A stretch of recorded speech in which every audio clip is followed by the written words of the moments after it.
Sports Betting Network. The numbers told the story, they always do. It's one of those idiots who believe in analytics. This is a numbers game with Gil Alexander on VSiN. Good Tuesday morning to you. It is a numbers game at VSiN, the Sports Betting Network, VSiN.com, Game Plus, iHeartRadio, YouTube TV. However you're taking us in, we appreciate it. Gil Alexander and Kelly Bidlin, everybody. Producer number 9, so much more than a producer in the hizzy. What's happening? Not much, buddy. How you doing? I'm good. Hashem doesn't let me get 5-0s in millions, though, with the Saints loss there last night. We'll get to that momentarily. First of all, we are packed. Kelly has packed the show with guests. Wow. This is an overbooking. No, we're good. Drew Dinsick joining us, as always, on Tuesday. Whale Capper, talk NFL with us. Both Week 5 and Week 6 moving ahead. Jake Hahn, there you go, baby. Jake Hahn to talk NHL with us. The NHL season officially began with a couple games last week, as a special numbers game investigation revealed, but it begins in earnest moving forward. That's right. That's right. Sort of like what baseball did with those games in, remember, would do a couple games in Asia back in the day, and then I think actually this year there was a couple that began the season as well, and then the actual season begins several days later for everybody else. Will Hill with all his bets. Tim Murray, we got to talk about an unbelievable weekend in college football. Obviously, Alabama goes down to Vandy being the headline, but 5 of the nation's top 11 teams go down. Not quite the same as it used to be under the old format, but still an unbelievable weekend with implications. And then Paul Sporer talking baseball. We have a doubleheader in baseball today, 2 Game 3s in the National League. We'll get his thoughts. Obviously, a quadruple header tomorrow, where all 4 series, Kelly, are knotted up at 1 apiece. All 4 best of 5s. Let's go. I'm excited. That has never happened before. Really? Never happened before that all 4 division round series are 1 apiece. Is it bad that I'm far more interested in the National League ones? No, it's not bad. You think that's a common take? You're entitled to your opinion. No, you just mean it from a fan interest standpoint? Yeah. I think that's common. Okay. Yeah, but more people are into Philly and the Mets and the Dodgers and the Padres. By the way, this Padres game tonight in San Diego, given the 2 teams' rivalry to begin with. I can't wait. But then what happened in Game 2, Jurickson and Profar going nuts on some random fan who threw a ball at him, Manny Machado throwing a ball into the Dodgers dugout. Do you hear about that? Dave Roberts found that disrespectful. The Jeff Parlay, who was headed to Game 3 in Queens tonight, between the Mets and the Phillies, actually this afternoon, evening, East Coast time, he's headed to that. He's also, I guess he had a couple Padres tickets at one point, so he's on the Padres mailing list. So the management had to send out an email to all the people in attendance. Oh, the please behave email? That we are great fans. We will root for our team. We will root against the other team, but there is a line, and you can't cross that line tonight. So it honestly, if there was ever, I hate to say that this is what would bring in fans to the baseball tent, because there's a bunch of us who still love baseball and are purists about baseball. But this is about as brawly as it gets for a baseball game. Yeah, it's a little scary. I'm excited. Yeah. I'm excited to watch it. But when you get the email from the team, right? It's always like the preemptive email. Yeah, you'll see like colleges do that sometimes when it's a big college football rivalry and some stuff's going on. But man, that's when you're getting the email from the owner of we need show how classy and good of fans we are tonight. Yeah. No, they're not. As long as no one gets hurt, Kelly, I'm all for it. That's right. Be at each other's throats in this game. Game 3 tonight, King versus Bueller, with the Padres now north of a -150 favorite. By the way, our 2 pre-flop series bets in this round, the Padres plus 115, the Royals plus 180, both in good shape now. All these series de facto best of 3s, if you will, with the Royals and Padres, in our circumstances, having home field. In quotes at this point, can close it out theoretically on their home field. And by the way, I was asked by Parlay yesterday, which of the best of 4s do I think is best of 5s, these division series, do I think is the most likely to conclude in 4 games, and which is the least likely? I actually think the Padres-Dodgers is the most likely to conclude in 4 games. I just think the Padres are a better baseball team. They got to win with that pitching advantage today.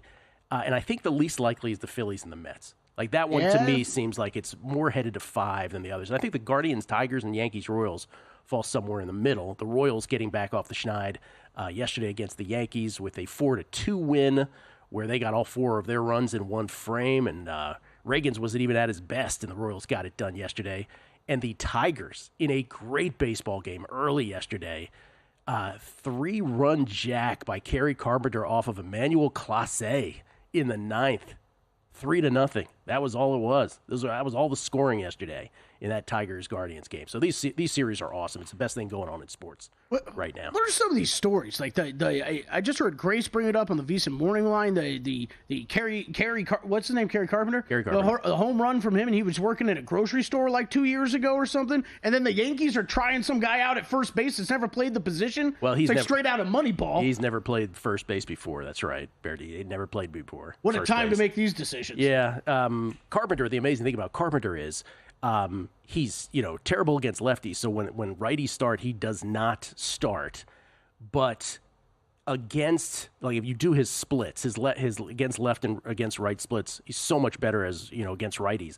And then specifically, I don't know what there is to this, but maybe he doesn't like his home part. But against right-handers away, he hits 360. That's badass. Yeah, that's awesome. In this day and age, it's amazing. And so yesterday, Clase, for whatever reason, decided to throw 3 straight sliders, and he just jacked the third one out. And so the Tigers, again, all they have to do in this series, I'm being somewhat sarcastic here, just like they did in the wild card series, they got to have one non-Scooble win. So they did what they had to do yesterday and win a Scooble start. So Carpenter came to the rescue. So these are amazing. I want to be that baseball player, the guy who specializes hitting either lefties or righties, whichever, and then you're, for whatever reason, awesome away. I would like for you to punish fans of opposing fan bases. I'd like for you to be a loogie. If I had my choice of which Kelly Bidlin specialized player, just a left-handed batter. Yeah. That goes a left-handed pitcher, that goes in there and gets one. Back in the day when you were able to only pitch to one batter and then get out. They would throw you in. You'd be like this portly left-handed pitcher, and you would just. I'd have sweet walking music or running music. Yeah, I wouldn't run. I'd take my time. Yeah, soak that moment in. Sorry about calling you portly earlier. Apologize. It's factual. Yeah. Okay, football last night.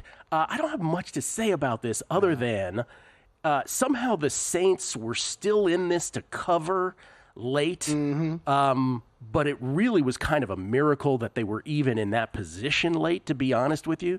The reason that they were in that position largely was because when Kansas City was up 16-7, after Butker hit the right goalpost on a 51-yard field goal try, the next time that and by the way, a PI was not flagged deep on Paulson Adebo against Worthy. The next time that Kansas City had the ball, Mahomes, again, deep matriculation to the red zone, and then Mahomes had a pass picked off a deflection by Colin Saunders, who returned it 36 yards out of the end zone. So at that point, and then the Saints got it down, Carr to Foster Moreau to make it 16-13. This is early fourth quarter. So Saints backers against the number somehow still had a shot in this game in the fourth quarter, but then that was quickly erased because it took Chiefs 5 plays to go 68 yards, and that was the end of that.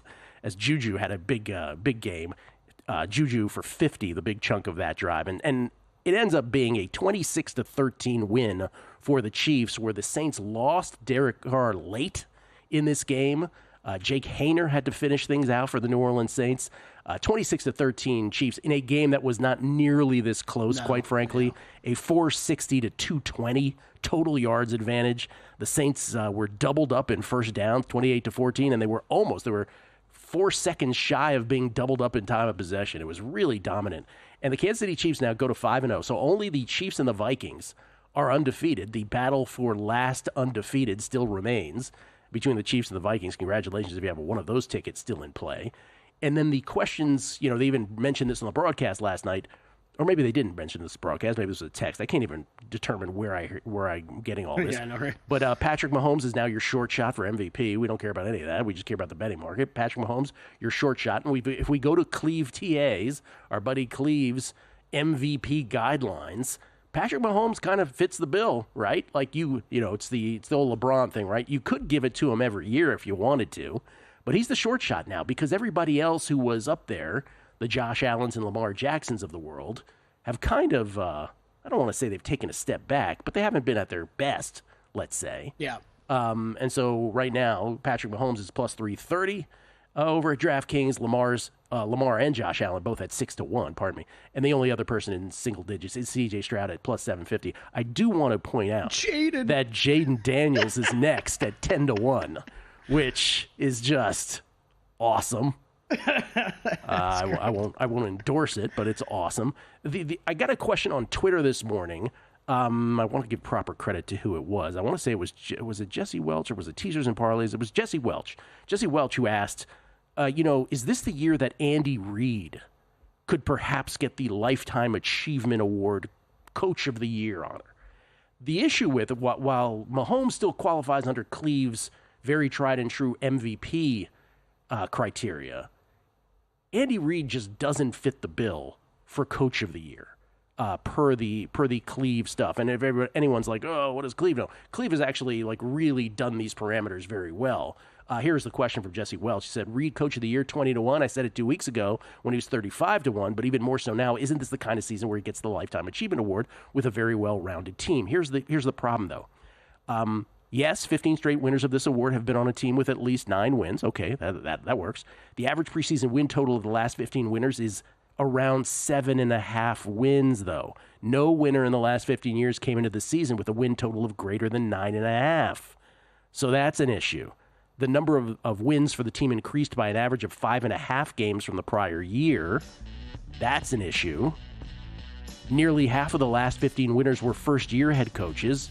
That's an issue. And he goes ahead, by the way, in this preseason preview, he says you can go ahead and eliminate the coaches on the best teams who don't fit these criteria, like a Kyle Shanahan, like a John Harbaugh, like Dan Campbell, and Andy Reid. So the Seahawks would have to crater, the Vikings would have to crater, everything would have to happen for this perfect storm of Andy Reid. Drew Dinsick next on the NFL. Time. There's nothing more valuable. It's what drives everyone to make the most of every moment. We celebrate living large in the now. In a city where time disappears, we create experiences that electrify the soul and memories that will last forever. We go big, we go all night, and here, everyone is invited. So get loose and get loud.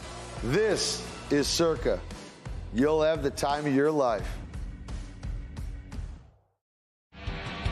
Coming up Tuesday on Follow the Money, playoff baseball. The NHL season starts. We talk to Jonathan Davis. Also, Paul Stone on the biggest week of college football with picks. Follow the Money weekdays, 4 to 7 Eastern on VSiN, the Sports Betting Network. Want to see who at VSiN is on a hot streak? Go to VSiN.com/picks to see all the selections and weekly leaderboard of VSiN hosts, writers, and guests. Become a VSiN Pro subscriber and get every pick sent to your inbox daily. Just head to VSiN.com/pro. VSiN is thrilled to introduce a new VSiN.com tailor-made to the evolved needs of today's sports bettors. Our upgraded navigation streamlines your journey, allowing you to swiftly access articles, videos, and podcasts. Whether you're tuning in live or catching up on your favorite shows, everything is just a click away. VSiN.com guarantees a fluid and responsive experience across all devices, ensuring you stay connected wherever you are. We have enhanced tools such as our betting splits and expert picks, and introduce innovative features like parlay and odds calculators, all designed to make you a sharper bettor. Our How to Bet section is perfect for beginners, covering the fundamentals, while seasoned bettors can delve into our advanced betting strategies for the competitive edge you've been looking for. Sign up for free on VSiN.com or become a VSiN Pro subscriber, where you can unlock unlimited access to every tool, expert picks, and insight that make VSiN the sports betting network.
A numbers game on VSiN, the sports betting network. Since our hockey guide is out and we're talking hockey with Jake Hahn coming up, I only think it's fair that we talk NBA.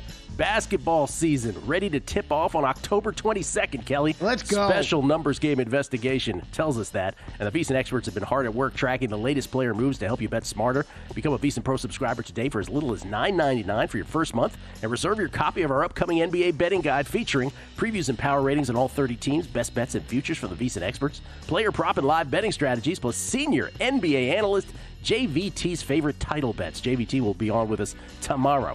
Give yourself an edge this season. Reserve your copy of the VSiN NBA betting guide. Get a full month of VSiN Pro for just $9.99 at vsin.com/subscribe. That's vsin.com/subscribe. It's not often that we have breaking news while we're on air. The news cycle typically begins at noon Eastern, 9 a.m. Pacific, but today is an exception because per Adam Schefter over at ESPN, the Jets have fired head coach, or former head coach now, Robert Saleh. And to the surprise of not many, I guess, that it was not a question of if, but when, I think most people thought, if this continued, if this mediocrity, and I'm being kind, continue with the New York Jets. Or best we got, August 15th was the latest we were able to ascertain what Saleh was for first coach fired. On August 15th, it was 9-1. I don't know who was offering that since, but obviously it would have shortened since. But 9-1 was what he was available on, in the offseason in that market. Drew Dinsick joins us now, Whale _Capper on Twitter. Courtesy of the Progressive Guest Line, he is the host of Not One But Two podcast, The Deep Dive with Andy Molitor, and of course, NBC Sports Bet the Edge with Jay Croucher. He joins us now from the LBC. Drew, what's your reaction to that?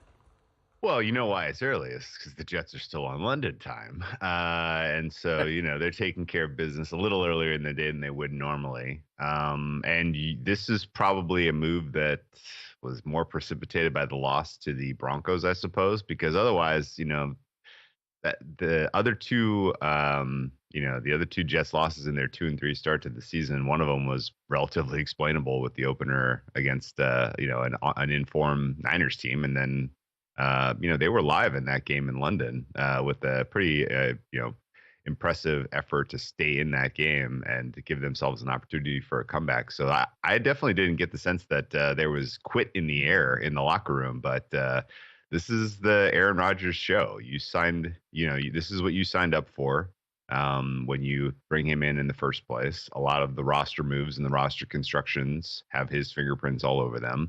To the degree that the offensive coordinator was, in my opinion, part of the problem, and that's an Aaron Rodgers guy, and Saleh is not. That also is an issue for kind of longevity as a head coach. And there was a moment offshore, at least, where first coach fired and coach of the year odds were up, first market to pop, and Saleh was the favorite in both. And it was hilarious that's because right. It was like, this is a make or break season for the Jets. Either they make it and he's your coach of the year contender, or they don't and he's gone. And he ended up drifting pretty aggressively in that market, as it seemed very likely that Doug Peterson was going to lose his job on either end of going to London. But no, it turns out the Jets make the move first. I'm hanging on by a thread here to find out who the interim coach is. If it's Hackett, I don't know. What do you say at that point?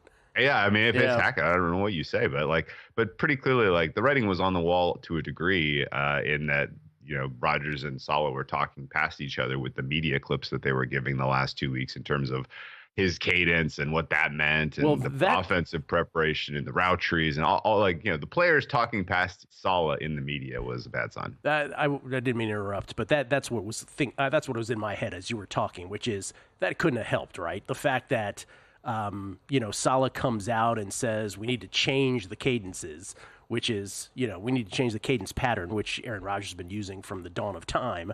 And Aaron Rodgers immediately said, maybe we should hold people accountable instead. Or we could, the exact quote was, or we could hold people accountable. And in just that Aaron Rodgers snarky kind of way. And that couldn't have helped. That couldn't have helped. You're absolutely right. It will be the DC who's taking over interim head coaching responsibilities. That, according to Peter Schrager, Jeff Ulbrich there. Okay, interesting. Well, I mean, there was if you listen loud enough to people in the building, I think there was some discontent about the degree of preparation Saleh was putting in to his job over the course of this time window. I mean, ultimately, the record that his career record there, 20-36, is it's a direct reflection of a lot of Zach Wilson's starts. And yes, if you want to hold him as the head coach ultimately responsible for the failure of the development of Zach Wilson, that's fine. But I think in general, there were a lot of factors that really kind of, you know, caused this iteration of the Jets to fail. And, I can't, it's crazy that we're even kind of at the point where this season feels like it's over for them, or at least over to the point of firing their coach. Nobody in the NFL right now has distinguished themselves. Like there's even the 5-0 Vikings and 5-0 Chiefs. Like you can look at those teams with under a microscope and be like, there are flaws here. Like the Chiefs are getting it done with guys who are out of the league. It's amazing. At the skill position players, skill positions, and that may be sustainable, maybe. But like there's a lot of problems with a lot of the good teams in the NFL, and I think. I was talking to Andy about this last night as we were kind of reflecting on our power numbers. Like usually by the time we get to week 6, I've got a few teams where I'm like willing to say, oh yeah, this team is like 6.5, maybe 7 points better than an average team.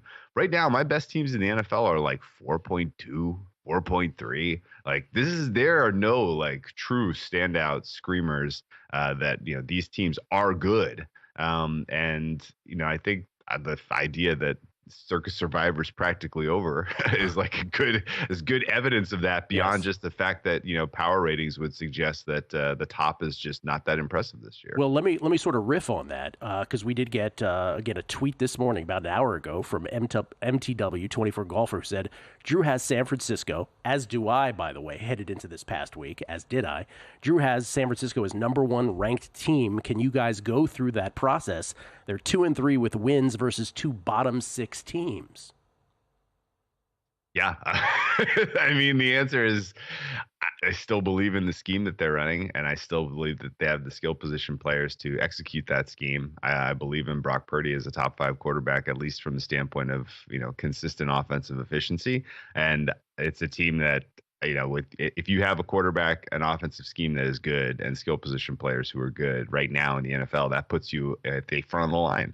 Like that's kind of all there is to say. Yeah. I have questions about their pass protection, but ultimately I excuse those because Shanahan's scheme is pretty pass rush agnostic in general. And I have questions about their defense, particularly the depth of the D line, I think is a huge question mark and problem. But I also look at their, kind of team rating as only likely to go up on defense as they get good players back here over the next few weeks. Drake Greenlaw may be the most important of those, and really fortifying the front seven. I mean, it's to me, it's less of a reflection of the results than it is just, well, how do you rate this team going forward?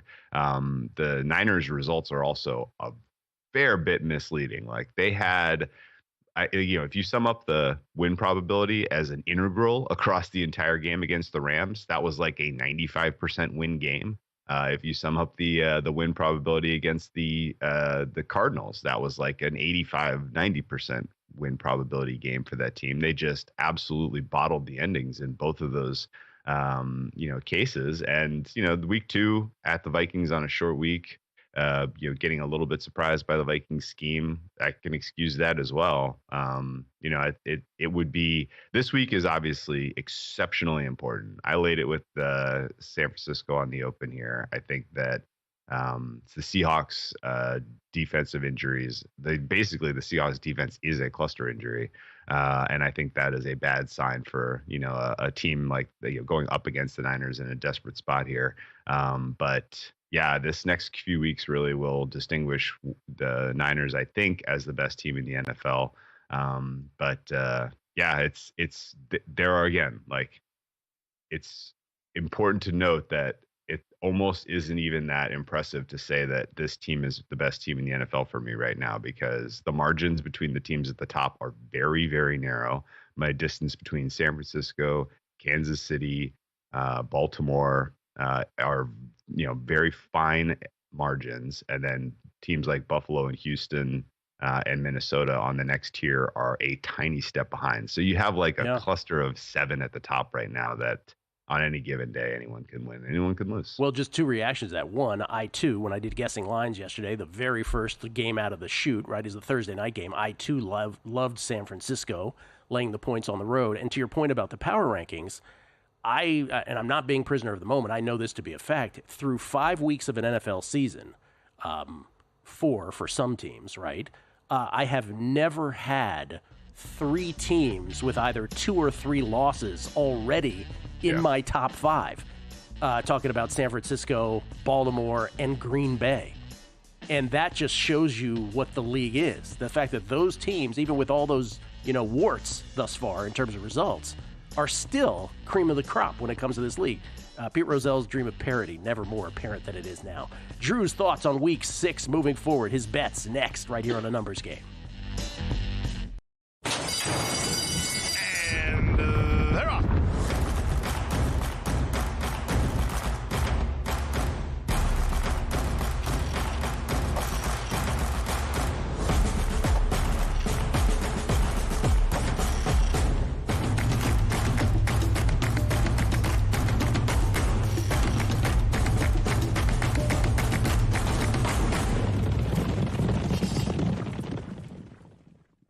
VSiN's got you covered for the start of the season with our football special. For $175, you'll get access to everything VSiN has to offer. With VSiN Pro, you'll receive daily picks straight to your inbox, detailed analysis on every game, and exclusive data like our betting splits to help you become a sharper bettor. Get all of this for just $175 through the Super Bowl. Or try a monthly subscription and get your first 30 days for only $9.99. Don't miss out on this offer. Sign up now at VSiN.com/subscribe.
This is VSiN, the sports betting network.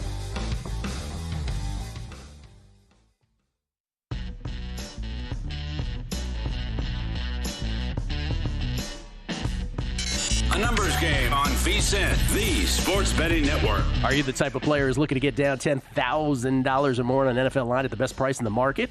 Perhaps you're looking to get your in-game play instantly accepted. Introducing Sport Trade, the app that's going to change sports betting forever. Minus 104 lines instead of the typical minus 110. Instant in-game betting and a concierge player service. Sport Trade, perfect for those who want a premium betting experience. Sport Trade live in New Jersey, Colorado, Iowa, and yes, Arizona. Live, coming to Virginia soon. The Commonwealth of Virginia soon. Download Sport Trade. Use code VSiN to earn 10% cash back on each wager in your first week. Terms apply. You got to be 21 years or older to play. If you or someone you know has a gambling problem and wants help, call or text 1-800-GAMBLER. Our old buddy Matt Buckhalter, plus EV Analytics on Twitter, chiming in this morning, saying, as discussed in August with Gil on the Numbers Game, there was a point during the summer, as Drew just mentioned, where Saleh was favored for Coach of the Year and for first fired. Unfortunately, that variance is not showing itself in their mediocre 2-3 record. Not a great year at all for all regular season win totals so far, he says. Where remember, Matt's strategy is same coach, same coordinator is a good thing for teams in terms of season wins. So it's been a tried and true over. Yep. Also, new head coach and new offensive coordinator has also been a good thing for him, betting season win totals over. But when it's a first-time either coach or coordinator with a coach or coordinator that has been there, when it's mismatched, in other words, then it has not been a good thing. But he's saying so far not so good in that with that approach. But we're only through 5 weeks. For those who missed it, Robert Saleh, the first NFL coach fired this year, went down about 20 minutes ago per Adam Schefter, or at least that's when it was reported. And those August first coach fired numbers, Kelly, Dennis Allen was the short shot at plus 275 at that time of the Saints. Mike McCarthy was 6-1. Todd Bowles was 8-1. And then it was both Robert Saleh and Brian Daboll at 9-1, followed by Nick Sirianni at 10-1. There you go. Man, it feels early. I mean, I know that team is dysfunctional. But where was Antonio Pierce? 14-1, Antonio Pierce. We are 5 weeks in. Yeah, I want that information if I run into Coach Pierce. And I was like, hey, Coach. Hey! You didn't hit. Drew Dinsick at whale_Cap kind enough to hang with us for a second segment here, as he always does on Tuesdays, to talk National Football League. Week 6, then, beyond the Niners, what did you like? What have you bet so far? Let me go back one half step, because you did bring up our good friend, Matt, plus EV. Yes. Matt and I come from the same school of thought when it comes to win total bets, which is that the distribution of outcomes tends to be much broader than the bookmaking, just than the median lines would suggest, which means that there's inherently value in the alt win totals. This year actually feels like win total Armageddon, where everything is going to be more compressed than usual, and every team is going to be 7-10 to 10-7. I'm holding my breath. I don't have a ton of exposure in the win total markets anymore, just because it's tough to get down meaningful limits in the alt markets. But this does feel like a little bit of win total Armageddon is on our doorstep. Well, this is kind of interesting, because you were the guy, and I always give you credit for this, Drew. You were the first guy to come on here and say, the alternate season win total market in the NFL is, if you could only, I'll sort of enhance it. I was saying, if you could only bet one market, that might be it, because the quote from you was, the notion that those could be priced properly is a fallacy, right? There's no way that those alternate season win total prices can be priced accurately by sports books. And you're saying, because usually the breadth of the variance is so much greater than they actually reflect in those numbers.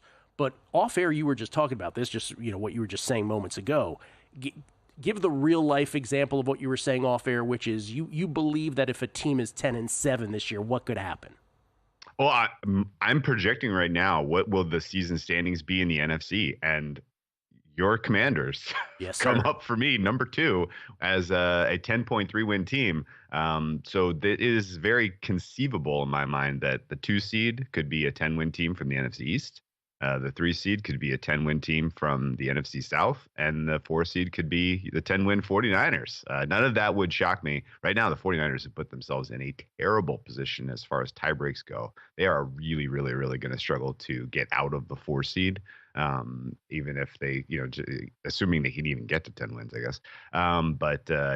It is very, very probable in my mind that you're going to have a cluster of 6 to 10 realistically teams. Some of them will fall out because of injuries, I suppose, but there's like 10 teams right now fighting for 6 spots in the NFC playoff picture who are going to fall between 9 and 10 wins, and you could have a situation where a 10-win team is a 2 seed and a 9-win team is out of the playoffs in that mix of teams, and I would not be shocked. Hey, NFL, everybody. Parody, you got it. We bet this stuff. But you're so right. Survivor, again, 98.45% of all Survivor entries are out after 5 weeks. That is almost impossible. It's almost impossible, and yet here we are. All right, week 6. We got some time to talk about all your week 6 bets. What did you come up with? So week 6 sides, I got a handful in so far. I haven't played much as far as totals yet, but I can talk about where my numbers are, at least at first pass relative to market. For sides, I mentioned that I played San Francisco -3. I make that one 4.8. That is mostly based on concerns about the Seattle defense and player availability. That side of the ball, really, they are down to the absolute dregs, and I don't know how you're stopping San Francisco in that spot in light of who's available. The other sides that really stood out to me as far as could not get there, and in general, just kind of intrigued and pretty bullish on your matchups are chalky. In a year where chalk can't win whatsoever, I laid it with both Green Bay and Atlanta this week. You have hugely positive advantages for both of these offenses against their opposing defenses. Green Bay is maybe going to be one of the kind of quieter sides of the week that I'm really excited about. I laid the 5 there. I make that one 7. And again, like the positives of their offense against Arizona's defense are just, flashing sirens on my screen as I look at the matchups, just matchup advantages. And same goes for Atlanta. Atlanta with extra rest against the Carolina team that right now is, trotting out a JV defense, I think is set up well to have a lot of offensive success. I don't know that they're going to, I went waffled on this one back and forth between laying it with Atlanta and playing the over, because I do worry a bit about Carolina having a last gasp offensive effort against an Atlanta defense I don't have a ton of respect for. But in the end, I think laying 6.5 is fair. I think that one should be on the other side of 7. And then the 2 dogs that stood out to me are both kind of tough to square with what the market is making right now for what a buy is worth. I can't get anywhere close to this line for Detroit at 3.5 effectively. So Dallas for me, and it feels terrible, but that one is really, really tough for me to get to. And some people I think are maybe just a hair high on Detroit right now. What do you have this as? I'm at 1.5. Okay. Still in favor of Detroit, though, I assume. Still in favor of Detroit, but not by much. And honestly, the 1.5 is almost all that's almost all added win probability because they're coming off the bye. So just if this was a neutral game, I think this should probably be a pick. Maybe I need to scratch my head a little bit about how I'm pricing Dallas's defense. Maybe Pittsburgh was not necessarily a true test, but people are, I think, a little high on Detroit right now. And then the one that I'm like, I really struggled hitting submit on this because number one, I just haven't watched much of this team this year in detail, and I haven't bet either of these teams all year. Was Denver hosting the Chargers? What exactly have the Chargers done to be warranting 3-point favorites on the road? I had the same reaction. I had Denver favored, I believe, yesterday. Yeah. They're maybe healthier, Drew. I guess, but yeah, I mean, like, you want to do a health adjustment bump and a rest bump coming off the bye for the Chargers? Great. How are they scoring points on this Denver defense? The Denver is going to literally have to have their exhale letdown game after a huge win against the Raiders if if the Chargers are going to catch them by more than 3, I think. I mean, the Chargers defense is hugely suspect. The Chargers personnel is not as good as people were thinking heading into this season. And yeah, I mean, the bye is only going to fix so much when you have no skill position players to really threaten a Denver defense with. So yeah, I played Denver +3 there. And if anything, if we get kind of what we're expecting as far as an injury report from Denver, then I may be double dipping with the money line for them as well. Yeah, I had Denver -1.5 in my guesses. That will probably be a contest pick. Any totals real quick in 20 seconds? The totals that stood out for me are I'm pointing at an over in New England, Houston, although boy, do I need to figure out if Drake May is going to play or not. If Drake May is playing, I'm on over in Houston, New England. And the game of the week, Washington, Baltimore. My numbers say bet the under. And yeah, that's going to be a tough one again to click the button on, but I'm on under, I think, in Washington, Baltimore. Let's go, Skins. Thank you, Drew. Appreciate it as always. All right, best luck, guys. Drew Dinsick at whale_capper. Let's talk some hockey on the other side with Jake Hahn. It's a numbers game at VSiN, the Sports Betting Network. In the heart of downtown Las Vegas, a sports oasis awaits. Stadium Swim, the ultimate outdoor amphitheater, built for the ultimate sports fan, with a colossal screen that brings the game closer than ever. Reserve a daybed, private cabana, or lounge in the center of it all. 6 pools to dive into as the game heats up. And the best part, there's never an off-season. Open 365 days a year. Stadium Swim, it's always spectator season.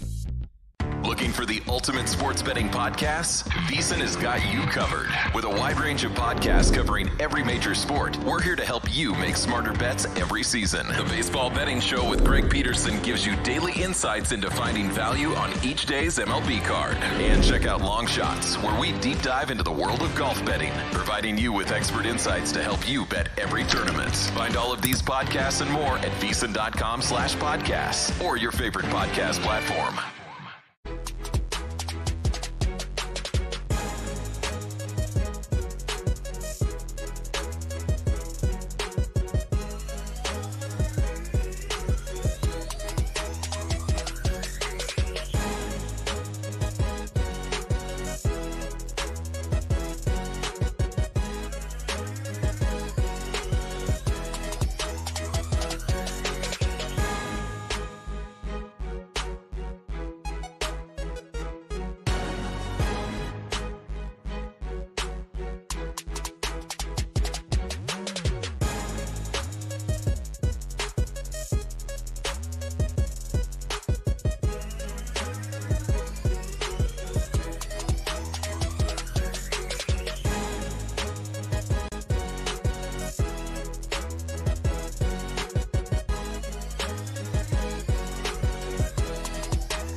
I got you guys.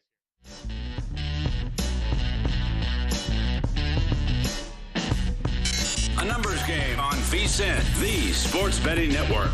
Back on a numbers game. Un juego de números.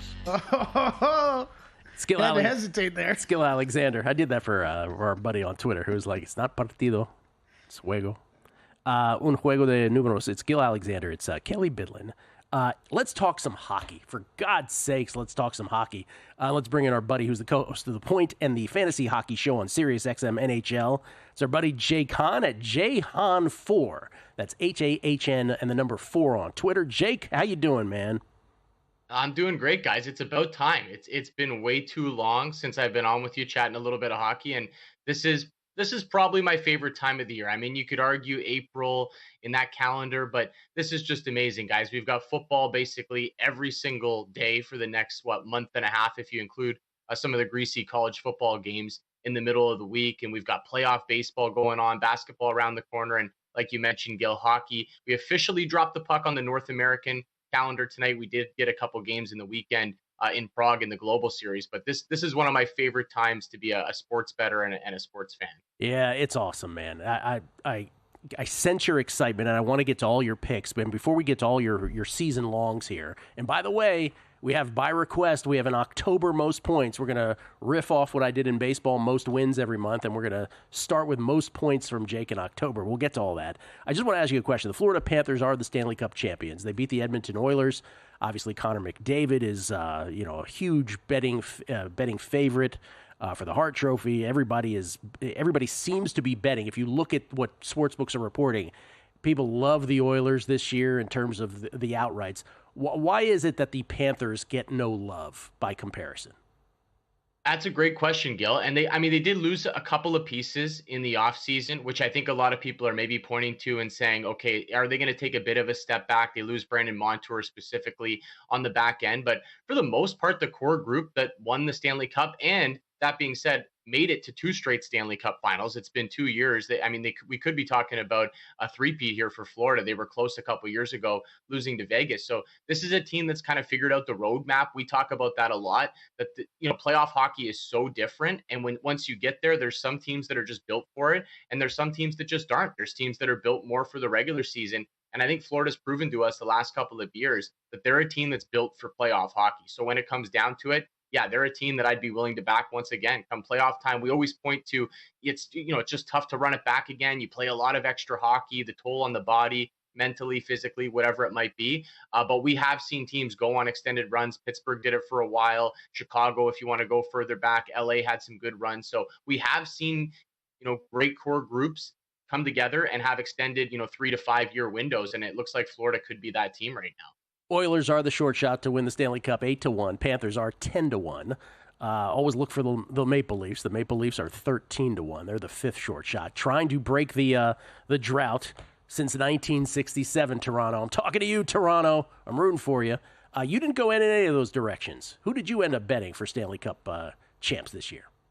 Yeah, well, there is a bit of a Leafs tax, I find. Like, it's tough to back a team like that hasn't had any sort of success in the playoffs outside of winning one round at the number that you usually get. So they tend to be a popular team just because they are a popular team. So you have to pay a bit of a tax on them. I'd rather go to their division rivals a little further down the board, guys, and the Boston Bruins. I mean, I just sung the praises of Florida, and all these teams play in the same division. It is probably the best division in all of hockey. And always out of the East, we see a team come out of the Atlantic Division. So I'm going to bank on that being the Boston Bruins this year. Guys, they made some aggressive moves in the offseason. They bring in Elias Lindholm down the middle of the ice. They bring in Nikita Zadorov to shore up the back end a little bit. They get their star goaltender signed at the last minute in Jeremy Swayman as well. So you can knock these moves maybe 2-3 years down the road and say the Bruins roster is going to be older, maybe a little bit overpaid, and I could hear that argument. But strictly for this year, I think they made some key improvements to get over the hump, and it's not going to be easy through that Atlantic side of the bracket, guys. But I think we're getting a really good number on the Bruins, and I'd also sprinkle on them 5-1 to win the Atlantic. Because I do think Florida could maybe play it a little bit easier in the regular season, and Toronto and Tampa are your other two teams that you're going head-to-head. So 5-1 Bruins to win the Atlantic, and I think you could still find some 18-1s to win the Stanley Cup as well. Talk to me about the Predators, who obviously made some huge acquisitions. They were kind of the winner of the offseason. Jonathan Marchessault, of course, famous for being here in Vegas. Steven Stamkos of Lightning fame. So they kind of won the offseason, didn't they? They did, right? And I mean, you guys probably talk about this in all sorts of sports. Sometimes you don't want to be the team that won the offseason, right? They don't hand out the trophy for winning an offseason. But the Preds did win the offseason. I mean, they made the big splashes. Part of me feels like, okay, did you do a little bit too much? Did you have to bring in both of those forwards? I like what they did on the back end, but at the end of the day, they are better this year than they were last year. And you can't really argue against that. Maybe it takes them a little bit of time to get acclimated, find the right line combinations. But Stamkos is a guy that's been in this league for a long time. I don't think it'll take him very long to get going there. Marchessault as well, a veteran, a lot of games, Shea on the back end. So they brought in some big pieces, and I'm not shocked that they're a team that people are rushing to back. The only problem is, just similar to what I talked about with Boston, Florida, Toronto, they play in the same division as Colorado and Dallas, two powerhouses. So it's going to be really difficult for them, I think, to make it through that central side of the bracket. But there's no doubt that the Preds have thrown their hat in the ring and made some significant improvements this offseason. I love that Jake is here to talk hockey season longs, but he has told us, Georgia, sort of tacitly, that he's a San Diego Padres backer as well, wearing his Padres baseball hat up there in Toronto. You know which future bet I have in the baseball playoffs by the hat that I'm wearing. So let's go Pods. Let's go Pods. Let's go get them tonight. Yeah, I got him in a World Series matchup or two as well. Okay, Hart Trophy. I just mentioned that when I was talking about Connor McDavid, but you're not going McDavid. Who did you decide to bet for Hart Trophy? I'm going to go to the same guy I bet last year, guys, Nikita Kucherov. I just like the number a lot here. I understand, I mean, going against McDavid, trying to make a case against that guy is almost impossible. If he stays healthy and has his, ceiling McDavid season, he probably wins the award. So it's hard to argue against that. But if you're looking for some value down the board and you're looking for guys, I think there's only a select few players that can actually go toe-to-toe and put up the numbers comparable to McDavid and build a case to actually beat him. And Nikita Kucherov is one of those guys. He had a Hart Trophy type season last year. He just lost to Nathan McKinnon, who had an unbelievable season as well. It was a great toe-to-toe race between the two, and we're getting basically the exact same number this year on Kucherov. So if Tampa is going to do anything significant, guys, Kucherov is going to be in on 50%, maybe more of the offense in Tampa. And that's usually what a Hart Trophy winner has to do, that you look at it and say, well, if you took Kucherov off the Lightning, they're probably not a playoff team. I could see that being the narrative by the end of this year's season. And I think at 20-1, it's worth a play on a guy that's shown he can go toe-to-toe with the top dogs in this award. All right, you did not leave Toronto off your bets entirely. The Frank J. Selke Trophy, which is awarded to the player who demonstrates the most skill in the defensive component of the game. You went Auston Matthews.